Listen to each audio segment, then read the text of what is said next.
Hey everybody, this is Doug with Artfully Rogue and welcome back to the channel. Now, some of you may or may not know that Artfully Rogue is not just the name of my channel, it's also the name of my business. And at Artfully Rogue, I do custom metal work. Projects like custom metal sliding doors, indoor and outdoor sculpture, industrial reception desks, and within the past, say, 5 or 6 years, we started doing custom metal water features. Now, one of the styles that we do a lot of, the rain curtain water feature. So the rain curtain water feature consists of 2 upright columns and then a top piece that gets put on top of that. They're 8" by 8" by 8", typically using 16 gauge core tin or stainless. Now, when I had my shop in Phoenix, I would go to my local fabricator. He would bend these for me and I would just drop off the material. He would bend them and I'd pick everything up. Well, now that I'm down in Tucson, that's about 2.5 hours away, and it's a bit cost prohibitive if I'm just doing one rain curtain water feature to drive 2.5 hours there, pick up 3 columns and drive 2.5 hours back. So I had to come up with a method that I could do here in my shop that would allow me to bend these so that they still look good. And that's when I decided I was going to try to bend them by using a handheld grinder and scoring the sheet steel. Now you can see that in this video up here because that's the method I've been using lately. But now get a load of this.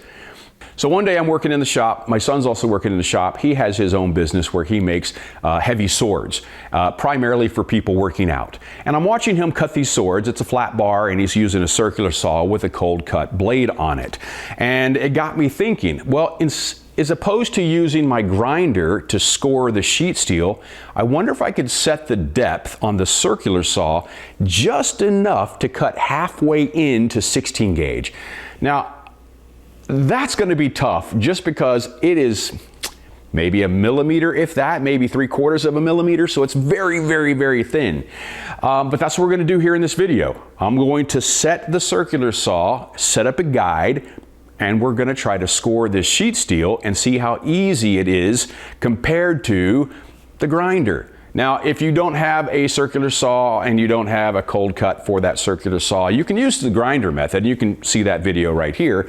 But I guarantee, once you see this method, you're going to want to get yourself a saw and a blade, and it's so much easier. So check this out. Okay, so first what we're going to do is set the gauge on the saw. Now, if you don't have one of these tools in your shop, you should definitely look into having one. This is a gauge tool that basically shows you how thick the steel is that you're working with. And as you can see, this is 16 gauge. And just by looking at it, I would say 22 gauge is about where we need to be. We want to be able to cut in 22 gauge. Now, luckily, the doors that I make are 22 gauge. So if I take a piece of this steel and double check that we got 22 gauge here, and we do, basically, I want to drop the saw blade just enough past this. So that should be about half a 16 gauge. We're going to try that now. I want to start by setting the circular saw base plate directly onto the 22 gauge sheet steel. It's important to make sure that the blade itself is making contact with the table and not sitting on top of the sheet. This is how you're going to set the depth on the circular saw. Once you confirm that the saw blade is touching the table and the base plate is on the sheet steel, go ahead and lock the saw into position. Now, you should have approximately 1/64 of an inch or 0.5 millimeters below the base plate. Let's go ahead and run a test cut. When setting up your sheet to do your cut, you want to make sure that you clamp yourself a nice solid guide. Now, this is a shorter piece that I want to test the saw on, but this is also 16 gauge core tin, and I know that I want to do an 8" column leg, so I'm going to have my first line set at 8 inches, and then I also know that the blade to the edge of the base plate on the circular saw is 10 inches. So I know that I can set the edge of my guide and the edge of the sheet steel at 10 inches on both sides. Once that's done, I'm going to run the circular saw along the sheet steel, and that'll give me a nice score line right around the 8" mark. It's important to maintain a slow, steady speed with your saw against the guide. One of the things that I've noticed is that if you speed up, it's easy to fishtail the saw away from the guide because you're barely cutting into that sheet steel. Now, to make sure that I've got a nice even cut across the entire length of the steel, I'm going to make a second pass with the saw along the same guide. Now, I know that this particular saw blade is probably a little bit dull. This is why you're seeing a lot of sparks. But I wouldn't really recommend doing this on stainless because stainless is a much harder steel than mild steel.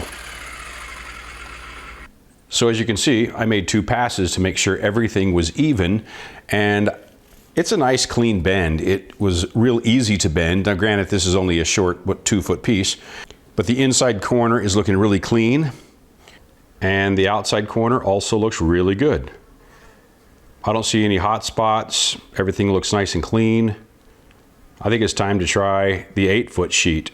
For the longer cut, it was necessary to add more clamps on the guide to prevent movement. If you need to stop for any reason, make sure to pull the saw back a couple of inches to ensure you restart in the cut. And before making the second pass, clean the saw path of any metal. This will ensure that the saw base plate is in direct contact with the sheet and won't veer off course. See how easy that works? Okay, before I get to bending the sheet steel, I want to take a quick break here, and I want to let you know the Artfully Rogue merch shop here on YouTube is now open. So not only can you get this shirt, but you can also get this shirt, this one, or this one, and this one, and of course I'm going to be doing some new designs. So if you have a moment or you're looking for a gift for somebody, go check out my YouTube channel merch shop and go ahead and pick these up. They're good quality. I just ordered all of these. As a matter of fact, you can see there's still a tag on this one. And so, you know, if anything, you're looking for a gift, go to the shop, check it out. So let's get back to the video, and I'm going to show you how to bend the sheet steel that we just scored. So bending the sheet steel actually wasn't that bad. At first I tried to do it without clamping it down, and that was just very awkward because of the length. So I grabbed a 4x4 square tubing, I clamped that to the table with the sheet underneath that. That gave me something to kind of push against. And then slowly, a little bit by little bit, I was able to bend that sheet at the crease or at that score line and get that 90-degree angle that I was looking for.